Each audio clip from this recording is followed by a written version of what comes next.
esta tarde, con la ayuda del Señor, vamos a meditar la palabra de Dios con el tema el poder de la gracia de Dios. El poder de la gracia de Dios. ¿Cuál es el tema, amado hermano? El poder de la gracia de Dios. El texto bíblico, segunda carta del apóstol Pablo a los Corintios, versículos del 7 al 10. Dice la Biblia, ¿lo encontró? Segunda carta a los Corintios, capítulo 12, versículo 7, dice así la palabra de Dios. Ponga atención. Y para que la grandeza de las revelaciones no me exaltase desmedidamente, me fue dado un aguijón en mi carne, un mensajero de Satanás que me abofetee para que no me enaltezca sobremanera. Respecto a lo cual 3 veces he rogado al Señor que lo quite de mí, y me ha dicho: bástate mi gracia, porque mi poder se perfecciona en la debilidad. Por tanto, de buena gana me gloriaré más bien en mis debilidades, para que repose sobre mí el poder de Cristo. Por lo cual, por amor a Cristo, me gozo en las debilidades, en afrentas, en necesidades, en persecuciones, en angustias. Porque cuando soy débil, entonces soy fuerte. Oramos, amado hermano. Poderoso Dios, milagroso Señor, grande en perfección y en justicia, permítanos esta tarde, mi Dios, ofrecer el mensaje de la palabra para animar a la iglesia, animar a esta iglesia y a todas las iglesias que oigan este mensaje, animarlos a ser fuertes en medio de los imposibles y conocer el alcance de la gracia suya, mi Señor, para sostenernos firmes a pesar de las adversidades. Dios del cielo, esto es un milagro que solo usted puede concedernos. Sin embargo, mi Señor, queremos recibir de usted esa provisión de gracia para que, aunque seamos débiles, estemos fuertes, mi Señor, como es su voluntad, de tal manera que no decaigamos, sino que más bien las pruebas nos fortalezcan, que nos hagan fuertes y firmes en la fe, para gloria de tu nombre, Jesús. Amén y amén. Pueden tomar asiento, amados hermanos. El poder de la gracia de Dios. Amados hermanos, nosotros somos humanos, somos de carne y hueso. Hágase así. ¿Qué es eso? Carnita y huesos. Eso es lo que somos. ¿Verdad que sí? Y amados hermanos, como somos humanos carnales, tenemos todos en todo el mundo la tendencia a confiar solamente en lo que vemos. Mire, el mundo tiene una gran confianza y solo se siente seguro cuando ven esto. ¿Le gusta el color? ¿Le gusta la cantidad que ahí está escrita? Y según la cantidad que usted vea, así es la confianza que va a tener. Oiga bien, ¿qué es esto? Es un papel. Eso se llama papel moneda. Y hay gente que le tiene tanta confianza y amor que le hace así. ¿Quiénes están enamorados de esto? Todos. Qué buena respuesta. ¿Y quiénes confían en esto? Imagínense confiar en un papel. Pero esa es la carnalidad del ser humano. Eso es lo que en verdad a Dios le tiene que tomar un trabajo corregir. Porque Dios no quiere que usted confíe en esto que ve y que cree que vale, sino que confiemos en Él, a quien no vemos, pero es el dueño de todas las cosas. y el que tiene el poder para vencer lo imposible. Pero amados hermanos, confiar solo en lo que vemos, y cuando no vemos nada o vemos muy poco, nos quejamos de Dios porque no tenemos lo suficiente, porque la salud no es lo suficientemente vigorosa, porque la economía está cada día hundiéndose más y las situaciones de vida familiar o laboral se han vuelto críticas. Y entonces, hermanos, la tendencia de toda la gente es a reclamarle a Dios, porque nosotros reconocemos simplemente que no podemos hacer nada. Se llama impotencia total. No puedo hacer nada ante esto. Y lo que puedo hacer, imagínense lo que hacemos. Cuando no puedo hacer nada, reclamarle al Señor. ¿Es sensato eso? ¿Es inteligente eso? Cuando yo, en vez de pensar como buen cristiano, ¿qué tendría que hacer para poder lograr el favor de Dios? Lo que hago es reclamarle y protestarle. Y el Señor Jesucristo, mire, tiene una expresión muy linda que está en Juan 15:5, y termina así la cita: porque separados de mí, nada podéis hacer. ¿Y nada qué es? Nada. O sea que usted, cuando dice, yo soy la vid, vosotros los pámpanos, oiga bien, el que permanece en mí y yo en él, este lleva mucho fruto. Conocemos bien el texto, pero dice, porque separados de mí, simplemente no podemos hacer absolutamente nada. Ese es el naufragio, la tragedia del mundo, que no pueden hacer nada ante los imposibles que enfrentan. Pero amados hermanos, nosotros no somos del mundo. Nosotros estamos en Cristo, ¿o no? Y amados hermanos, no podemos tener una actitud con nuestro Dios vacilante, dudosa, temerosa, tímida. Porque, amados, miren, el apóstol Pablo, que vivió muchas experiencias dolorosas, extremas, nos dice en Filipenses 4:13. Ese versículo usted lo debía de escribir, además del papel, aquí en su corazón y creerlo firmemente. Dice Pablo, todo lo puedo en Cristo que me fortalece. Fíjese bien, en Juan 15 el Señor dice, separados de mí nada podéis hacer, pero en Cristo todo lo puedo. Ahí están las dos expresiones, todo en Cristo y nada sin Cristo. ¿Cuál es la clave ahí entonces? Cristo. Cristo tiene que tomar un papel central en nuestra fe, amados hermanos, porque Él ha dicho, oiga bien, que nunca nos va a dejar, que nunca nos va a abandonar. Mire, y me encantó esta porción de Deuteronomio 31, búsquela, Deuteronomio 31, cuando ya Moisés le estaba entregando el control a Moisés, a Josué, y amados hermanos, mire lo que le dice el texto, Deuteronomio 31, 6 al 8 vamos a leer. Fíjense lo que dice la Escritura. Esforzaos y cobrad ánimo. ¿Qué dice después? No temáis ni tengáis miedo de ellos, porque Jehová tu Dios es el que va contigo. ¿Y qué dice? No te dejará ni te desamparará. Y llamó Moisés a Josué y le dijo en presencia de todo Israel, esfuérzate y anímate. ¿Qué dice? Porque tú entrarás con este pueblo a la tierra que juró Jehová a sus padres que les daría, y tú se las harás heredar.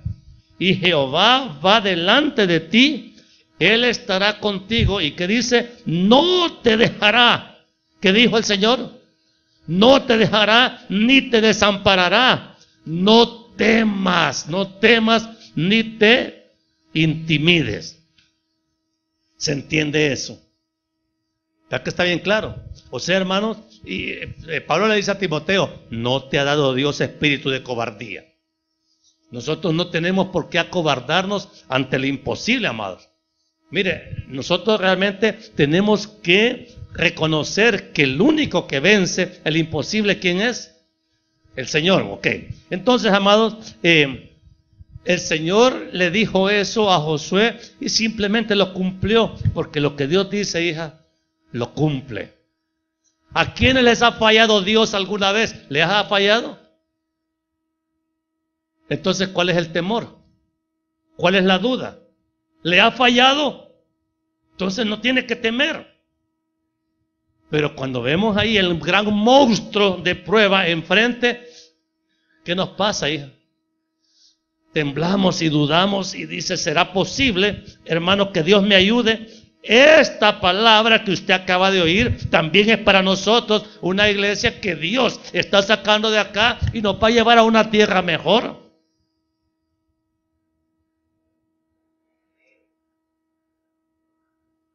¿Por qué dudan?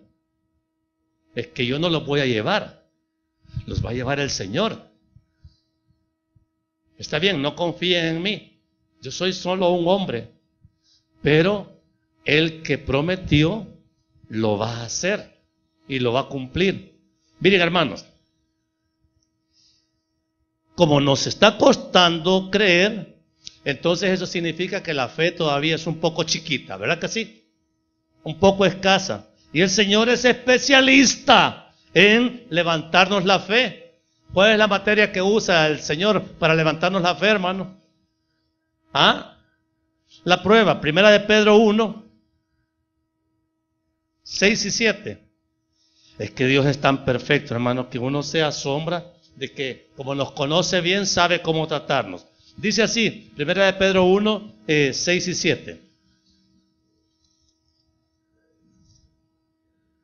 En lo cual vosotros os alegráis, aunque ahora, por un poco de tiempo, si es necesario, tengáis que ser afligidos en diversas pruebas. ¿Para qué? Para que sometida a prueba vuestra fe, mucho más preciosa que el oro, el cual, aunque perecedero, se prueba con fuego, ¿cómo va a ser hallada esa fe? Sea hallada en alabanza, en gloria y honra, cuando sea manifestado Jesucristo. O sea, hermano, la prueba es un favor grande que Dios nos está haciendo. Así lo dice Santiago. Mire, Santiago lo dice todavía con más claridad. Tengan por sumo gozo cuando se encuentren en diferentes pruebas. La prueba es una oportunidad para confiar más y más en el Señor. No es una oportunidad para matarnos la fe. Lejos de eso, es para fortalecerla. Y amados hermanos, nuestro amado apóstol Pablo, por quien fueron dadas muchas enseñanzas acerca de la fe, dedica la parte final ya de su segunda carta a los Corintios para formarnos una idea de lo que se necesita en un ministerio para que el ministerio tenga credibilidad. Y ahí está el apóstol Pablo, sufriendo como ningún otro quizás ministro ha sufrido por causa de Cristo. Pero en ningún momento usted va a ver que el apóstol se queja, se lamenta. Sí, claro, carne le duele, o no le duele un azote. Sí, la carne se duele, pero dice la Biblia que el espíritu se goza. Hermano, eso es lo que dice la Escritura. Entonces, la autoridad del ministerio de Pablo y su sufrimiento como apóstol están relatados en 3 capítulos, 10, 11 y 12 de la segunda carta a los Corintios. Y oiga bien, fíjese que este hombre conoció en carne viva el padecer como soldado de nuestro amado Señor y Salvador Jesucristo. Desde su conversión, mire, si a Pablo el Señor no se la puso fácil, y si a Pablo, su siervo, no se la puso fácil, ¿por qué espera que a usted se la ponga fácil? Porque, hermano, hoy está de moda el cristianismo sin cruz, el cristianismo sin fe, el cristianismo tan fácil que solamente le dan a usted una boleta de conversión y ya lo mandan al cielo. ¿Es verdadero eso? ¿Así es la cosa? ¿O tenemos que padecer por causa de Cristo? Fíjese que al apóstol Pablo, cuando el Señor lo llamó a su ministerio en Hechos 9, 15 y 16, mire lo que le dijo el Señor. Hechos 9, 15. El Señor le dijo: ve, porque instrumento escogido me es este, o sea, el apóstol Pablo, para llevar mi nombre en presencia de los gentiles y de reyes y de los hijos de Israel. Y oiga bien, mire, porque yo le mostraré cuánto le es necesario padecer por mi nombre. La pregunta es, ¿y si a usted le hubieran dicho eso el Señor, hubiera seguido a Cristo? Hubiera seguido a Cristo. Si le dice, venga a padecer por causa del nombre del Señor. Mire, la carne no va a querer, hermanos, pero seguir a Cristo es el camino más glorioso que cualquier ser humano puede emprender cuando es llamado por el mismo Señor. La regla bíblica entonces, amados, es que todo aquel a quien el Señor llama, lo somete a prueba. O sea, no se extraña entonces porque su fe va a ser puesta a prueba. Y Dios tiene maneras diversas para probarnos la fe. Y entonces, hermanos, ¿para qué es la escuela de la fe? En esa escuela de la fe se aprende una sola cosa: a depender totalmente de Dios y ya no más de nosotros mismos. ¿Se acuerda que Juan el Bautista lo dijo en Juan 3:30? Es necesario que Él crezca y que yo mengüe.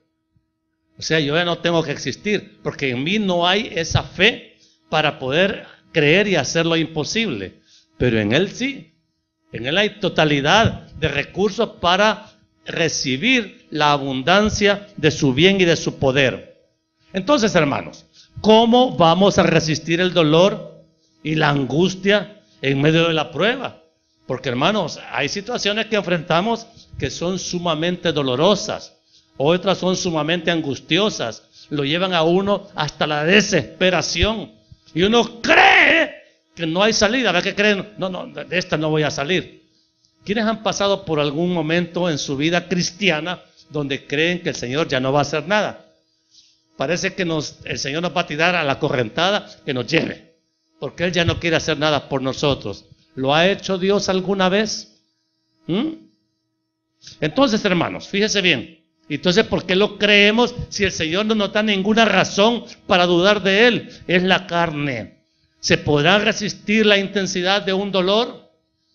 Y solo hay una manera para resistir esa crisis de fe. Solamente hay que descansar en el poder de la gracia de Dios. Tenemos que conocer la gracia de Dios. ¿Por quién nos pido la gracia? Por medio de Jesucristo, por medio de la fe en Jesucristo. Entonces, hermanos, nosotros tenemos que crecer en la gracia. Es que a veces nosotros creemos que como ya somos salvos, ya el Señor nos salvó, ya somos maduros espiritualmente, ya tenemos una abundancia de fe y estamos llenos de la gracia del Señor. No, hermanos, esas virtudes se van cultivando. El Señor nos va desarrollando ese proceso a lo largo de la vida cristiana hasta que lleguemos a ser cristianos fuertes y maduros. Eso quiero de ustedes, que sean fuertes y maduros, capaces de creer lo imposible, capaces de violentar aún la razón, porque la fe es más fuerte que la razón. El gran conflicto filosófico de la edad moderna, la fe o la razón. No, hermanos, nuestra riqueza no es la inteligencia, ni la gran sabiduría, ni la super teología. Nuestro poder radica en la fe, en la confianza que tengamos en nuestro Dios. Ahí es usted poderoso, pero ahorita duda de todo.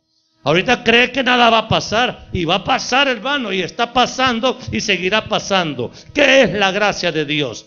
La gracia de Dios, oiga bien, en términos sencillos, es el favor gratuito de Dios para socorrernos. Y le voy a explicar por qué se llama gracia. Primeramente porque usted no paga por eso.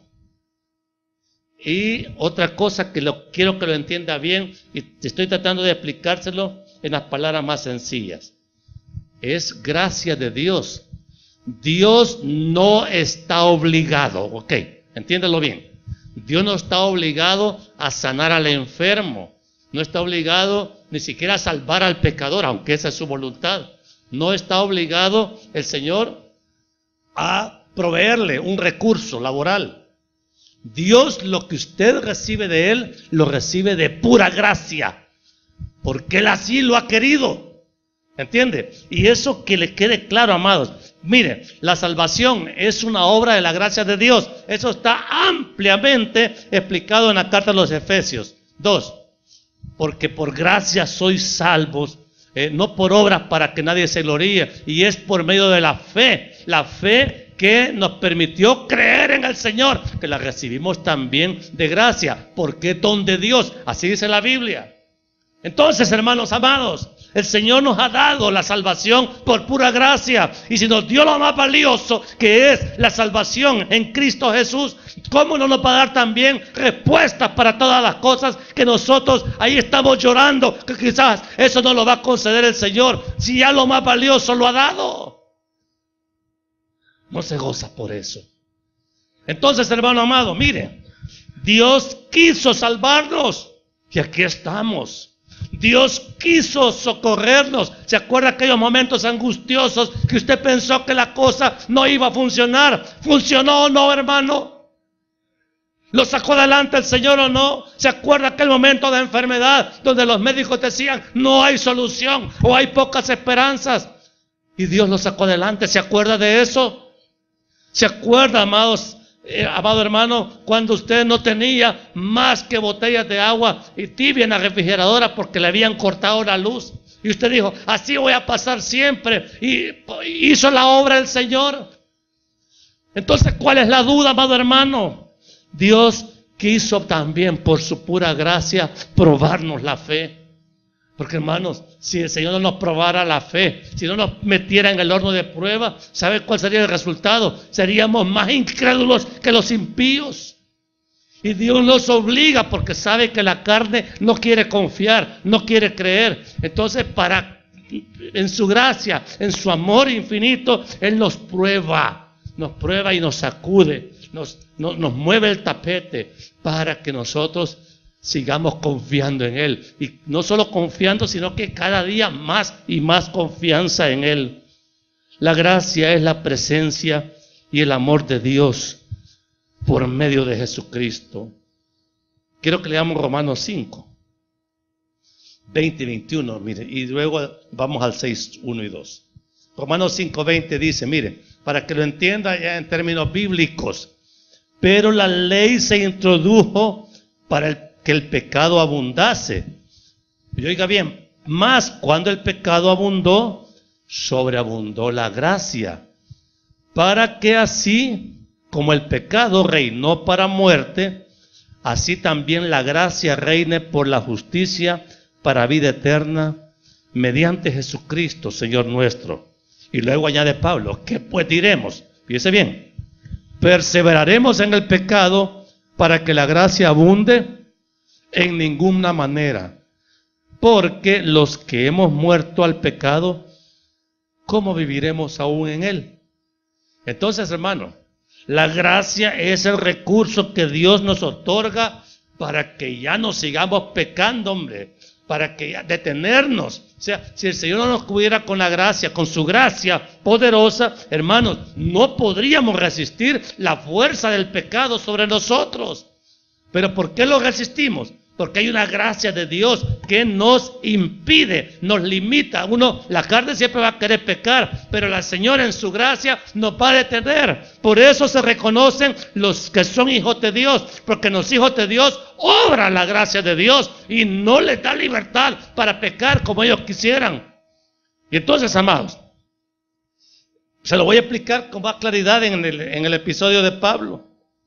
¿Cómo obró el poder de la gracia divina en el apóstol? Wow, porque este hombre realmente, Dios mío, lo usó para cosas tan grandiosas el Señor.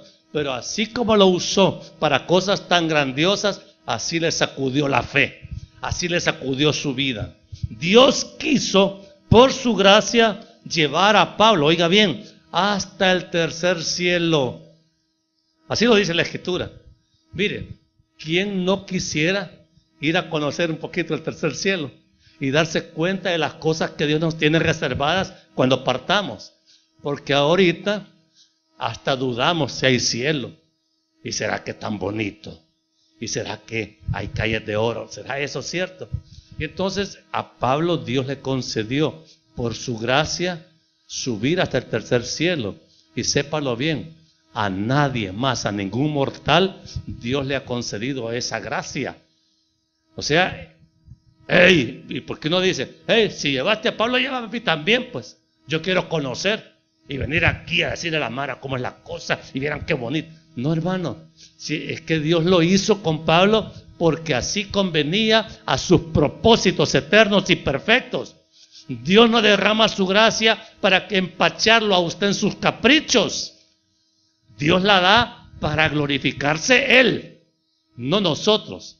Entonces, amados, le dijo el Señor a Pablo, sí, mira, te voy a llevar al tercer cielo. El hombre aquí lo explica, no sé si fue en la carne o fuera de la carne, no lo sé, dice, solo Dios lo sabe, porque es un misterio tan grande, hermano, que seríamos necios quererlo explicar. Lo cierto es que el hombre conoció allá y allá se recibió revelación que a ningún hombre le ha sido dada, porque Dios así lo quiso, ¿sí? Entonces, Dios, oiga bien, Pablo era un hombre como nosotros en la carne. Si a nosotros con poquito se nos sube, qué miseria de nosotros, ¿verdad? Con tantito ya se siente engrandecido. Y Pablo, imagínense, habiendo recibido de Dios esa gracia exclusiva para él, hermano, ¿era peligroso que se le subiera? ¿Ah? Haber visto algo que solo a él le fue concedido por la gracia de Dios ver. Entonces Dios dijo a este Pablo, si yo no le meto un freno con toda esa revelación que le he dado, se me va a descomponer, se me va a inflar. Mire, si a usted le da un billete de 5 pesos y que nunca lo había visto, dice, se siente ya un gallito por una tontería, así.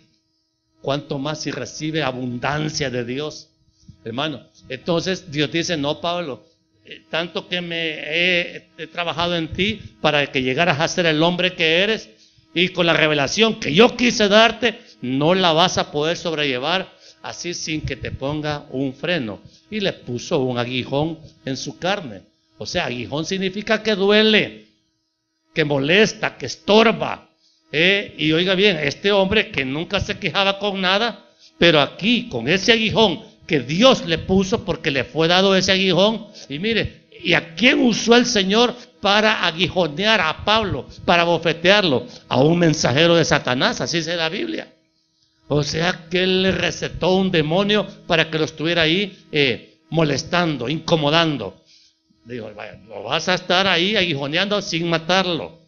Pero amados, entonces Pablo sufría de eso. La Biblia no da más detalles sobre lo que consistía este aguijón en la carne. Pero a Pablo obviamente le molestaba. Pero él sabía bien que él se lo daba el Señor para que no se enaltezca sobremanera. Eso lo dice el versículo 7. Entonces la reacción normal del apóstol era pedirle al Señor, y lo pidió 3 veces. 3 veces. Y el Señor no se lo quitó. Se estaba equivocando el Señor, estaba siendo injusto con Pablo. Y entonces aquí viene el punto. Pablo no entendía el dolor que le provocaba ese aguijón, pero creía que la revelación era verdadera y creía firmemente que Dios no se había equivocado al habérsela concedido. Entonces, hermanos, viene aquí la parte más profunda de la enseñanza. Dios respondiendo ante la petición de Pablo. Y el Señor le contestó, mire, yo con tal que el Señor me conteste, ni modo, aunque me diga que no, ¿verdad? Le digo, no, Pablo, bástate mi gracia, porque mi poder se perfecciona ¿a dónde? En la debilidad. Entonces, Dios pone la gracia. ¿Quién pone la debilidad? ¿Quién la pone, hija? Nosotros tenemos que poner la debilidad. Porque entonces, hermanos, así es como la gracia de Dios funciona. Así es como recibimos cosas grandes y maravillosas de Dios. Porque todo el mundo sueña con recibir grandezas de parte de Dios, pero nadie quiere pagar el precio de la humillación, de la debilidad, ¿sí? de la rendición total a la autoridad y a la voluntad de Dios. Siempre el mismo cantito, a Dios rogando y con el mazo dando. Hermano, uno le está pidiendo el favor a Dios y lo está ofendiendo. ¿Y sabe cuál es el mayor pecado que cometemos contra Dios? La incredulidad. No creer que el Señor es capaz de hacer revertir una situación. No creer que Dios está actuando con acierto, aun cuando nos está probando dolorosamente en un momento dado de la vida. Y creemos que nosotros le vamos a decir a Dios cómo tiene que hacer Él para sacarnos de esta situación. Nadie le da consejos a Dios. Nadie le dice a Él cómo, cuándo y qué tiene que hacer. Nosotros lo que tenemos que hacer es someternos absolutamente a lo que Él ya dictó. Aunque no sepamos lo que Él ha dicho, nosotros tenemos que someternos. Eso es humillación. Eso es debilitar. Ya no voy a estar contendiendo con Dios. Yo no he visto un solo caso en la Biblia ni en la vida práctica que alguien reciba abundancia de Dios en medio de su soberbia. Nadie. Dios, ¿qué hace el Señor con el altivo? Lo humilla, lo aplasta. Porque hay gente, hermano, que no es capaz de reconocer su propia miseria, su propia afrenta a Dios, no la sabe reconocer. Creen que van a ser más sabios que el Señor. Entonces, hermano, que sigan pidiendo y Dios no les va a contestar, porque la gracia de Dios se perfecciona en la debilidad. Bástate mi gracia, el poder de Dios, amado. Si el poder de Dios está a la disposición de nosotros. Pero ¿qué cree usted que siente el corazón de Dios cuando usted le apuesta confianza a alguien más, a una persona? Y lo voy a decir claramente, amados. Acabamos de elegir un presidente. ¿Está bien? El pueblo tiene derecho a elegir a quien él quiera.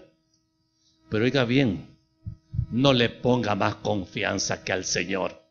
Él no es Dios, es un hombre que el pueblo ha querido que gobierne. Pero no le ponga más confianza que a Dios. Sea quien sea que hubiera quedado, no le apueste confianza. No diga, aquí viene el Mesías salvadoreño, porque no lo es. Estamos afrentando a Dios. Estamos poniendo a Dios, como que dice, a la par de este hombre, o quizás cerquita de él. ¿Qué le pasa? Nadie es más grande que Dios. ¿De qué predicamos la semana pasada? De la grandeza de Dios. Entonces Dios no tiene competencia. Nuestra confianza tiene que ser en Él. Más bien oremos por este futuro gobernante, que Dios lo ilumine, que Dios lo capacite, que Dios le dé sabiduría. Eso sí tenemos que hacerlo, pero no confiar en Él. No confiar en Él. Mire, ¿qué nos ha pasado al confiar en los antiguos gobernantes? Mire, con todo nos ha ido mal. ¿Por qué? Porque le apostamos, casi los divinizamos. Y eso, amado hermano, es pecado. Y no nos va a permitir salir adelante. La confianza en Dios es total. Y la gracia es de Dios, no es de hombre. Esa es la que funciona. Esa es la que necesitamos. Esa es la que nos va a sacar realmente de este imposible que estamos enfrentando. Y amado hermano, nuestra debilidad, fíjese bien, nuestra debilidad es nuestra riqueza. ¿Qué dije? Hermano, porque mire, estas son las cosas que al impío le parecen locuras en la Biblia. Cuando soy débil, entonces soy fuerte. ¿Tiene sentido eso? ¿Verdad que parece? Esa es antirracional. Pero hermanos, si lo dice la palabra de Dios, ¿es verdad o no? Entonces, ¿por qué descansar en nuestra fortaleza? Miren, los seres humanos somos que tenemos complejo de supermanes y nos hacemos, casi volamos. El sueño del hombre ha sido desde la antigüedad volar por sí mismo. Y quiero que le diga una cosa, nunca lo va a lograr. Necesita meterse en un aparato y poner el riesgo de un vuelo para poder más o menos percibir lo que es volar. Pero amados hermanos, es porque Dios no nos dio alas para volar. Se las dio a los aves, a los pájaros, pero a los hombres no nos dio alas. Entonces, amados, ¿por qué intentar hacer lo que Dios no quiere que hagamos? ¿Estamos retando a Dios? ¿Lo estamos tentando o no? Entonces, usted, amado, haga lo que humanamente, dentro de su naturaleza humana, puede hacer, y deje que Dios haga lo que solo Él puede hacer. Hay cosas a reconocer, hermano. Hasta aquí llego yo. Hasta aquí mis capacidades me dan. Hasta aquí algunas personas Dios les da un poquito de capacidad para más. Pero amados, todos tenemos límites. Dios no tiene límites. Dios es, hermano, infinito en recursos y en poder para hacer todas las cosas como Él lo ha determinado ya. Dice la Biblia más adelante que el Señor va a destruir esta tierra y estos cielos que ha creado y va a hacer una cosa nueva. Nuevos cielos y tierra nueva. Entonces, hermanos, si Él es el Todopoderoso, ¿quiénes somos nosotros para compararnos con Él? Hermanos amados, tenemos que humillarnos delante de Él, reconocer nuestra debilidad, pero de corazón. No, eso no es inteligencia, sino que es una convicción. Yo tengo que ser débil, yo no puedo. Y a veces tenemos temor de decir, yo no puedo. Yo no tengo la inteligencia, no tengo realmente la fortaleza física, yo no puedo. Dios mío, necesito que me ayudes. Y en esa humillación, en ese reconocimiento de la debilidad personal, ahí está nuestro poder, nuestra fortaleza, porque ya no estamos apelando a lo que nosotros podríamos hacer, sino hemos entregado, como dice Pedro, echa toda tu ansiedad sobre Él, porque Él tiene cuidado de nosotros. Pero mientras usted quiera ampararse en alguna de las fortalezas que dice tener, ok, el Señor lo va a dejar que se agarre de donde usted quiera. Pero el poder de Dios se demuestra en nuestra vida cuando somos débiles. Así dice la Escritura. Entonces, ¿por qué no humillarnos delante de Dios y reconocer que ya no podemos más? Mire, hay un problema que ya tiene 1 año, 2 años, 3 años, 5 años. Y no, usted no le ve ni cabeza ni cola, pero sigue intentando resolverlo de acuerdo a su propia inteligencia. Y usted solito le pone límites al poder de Dios para que obre. Pero hermanos, si usted no se cuelga bien de la viga, o sea, con su propia mano, usted no confía en que Dios lo va a sostener. Entonces es un asunto de fe. Llegar a confiar tanto en el Señor desde siempre. ¿Se acuerda? Al principio yo dije, la fe que necesitamos es la que se lanza del avión volando a gran altura y se lanza sin paracaídas. Y usted está seguro, en esa caída usted viene volando y todo cayendo. Dice, Dios me va a sostener. Yo no puedo, de esta no me voy a salvar yo, no puedo. Pero Dios sí. Y yo empiezo a confiar en esa, mire, es una incertidumbre para la razón. Esa confianza solo se tiene por el Espíritu Santo, por el poder del Espíritu Santo.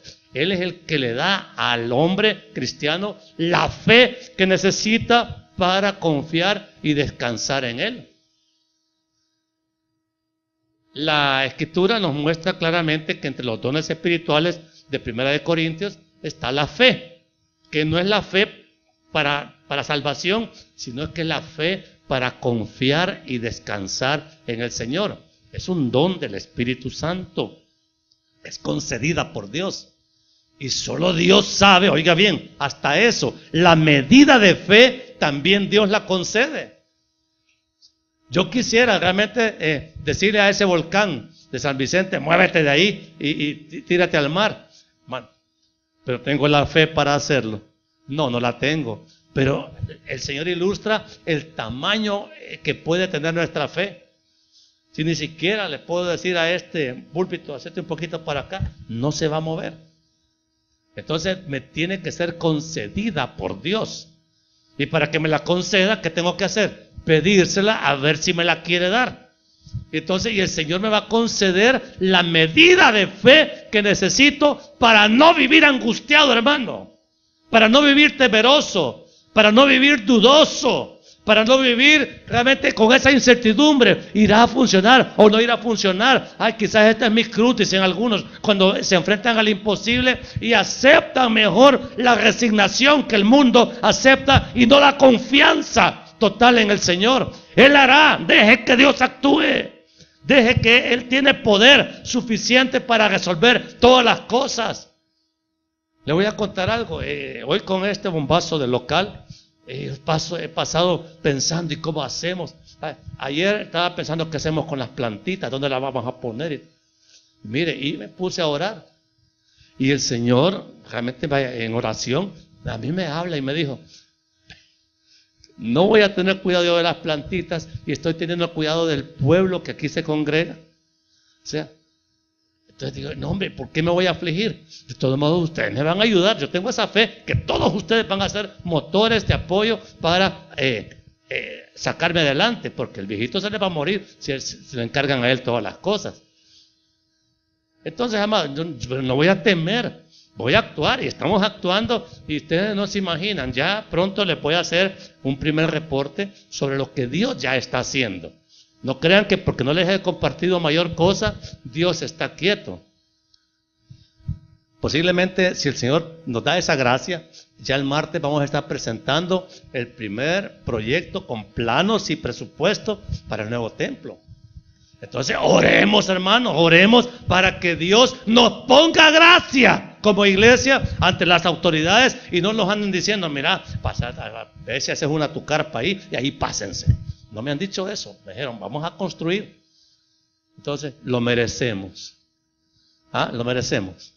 Somos tan generosos que podemos hasta exigirles. No, hermano, si recibimos algo, va a ser por la puritita gracia de Dios. La necesitamos. Y la gracia para creer. Yo he creído firmemente que el Señor no nos está dando un movimiento para retroceder.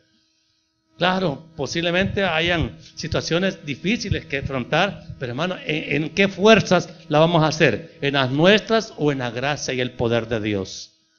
¿En cuáles? Entonces, hermano, ¿será pecado la duda? ¿Qué cree usted? ¿Será pecado dudar de Dios? ¿Será pecado temer? ¿Qué dice usted?